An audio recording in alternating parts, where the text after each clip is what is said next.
రాష్ట్ర ప్రభుత్వం తలపెట్టిన రతన్ టాటా ఇన్నోవేషన్ హబ్ ని తీర్చిదిద్దేందుకు పారిశ్రామికవేత్తలు, కార్పొరేట్ సంస్థలు, మేధావులు ముందుకు రావాలని ముఖ్యమంత్రి చంద్రబాబు నాయుడు పిలుపునిచ్చారు. సచివాలయంలో పలువురు ప్రముఖ పారిశ్రామికవేత్తలు, విద్యావంతులతో సీఎం సమావేశమయ్యి రతన్ టాటా ఇన్నోవేషన్ హబ్ అంశంపై చర్చించారు. ఆర్టీఐహెచ్ వైస్ చైర్మన్ గా వ్యవహరిస్తున్న Tata group, Tata sons chairman N Chandrasekaran సహా పలువురు ప్రముఖులు వీడియో కాన్ఫరెన్స్ ద్వారా ఈ సమావేశంలో పాల్గొన్నారు.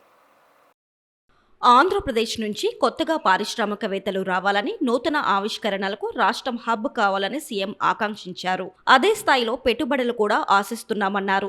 అందరిలో స్ఫూర్తి నింపేందుకే ఇన్నోవేషన్ హబ్ కు రతన్ టాటా వంటి గొప్ప వ్యక్తి పేరు పెట్టామని చెప్పారు. వన్ ఫ్యామిలీ వన్ ఎంటర్ప్రీనియర్ సంకల్పాన్ని నిజం చేసేందుకు అంతా కలిసి రావాలని కోరారు. భారతీయులు దేశ విదేశాల్లో ఎంటర్ప్రీనియర్లుగా ఎదిగారని, అలాగే తలసరి ఆదాయంలోనూ విదేశీయులు కన్నా ఎక్కువ ఆర్జిస్తున్నారని సీఎం చెప్పారు. వారిలో 30% మంది తెలుగువారి ఉండడం గర్వంగా ఉందన్నారు. తాను తొలిసారి ముఖ్యమంత్రి అయినప్పుడు చేపట్టిన సంస్కరణలు మంచి ఫలితాలనిచ్చి తెలుగు ప్రజలు ఈ స్థాయికి చేరుకోవడానికి దోహదపడ్డాయని సీఎం చెప్పుకొచ్చారు.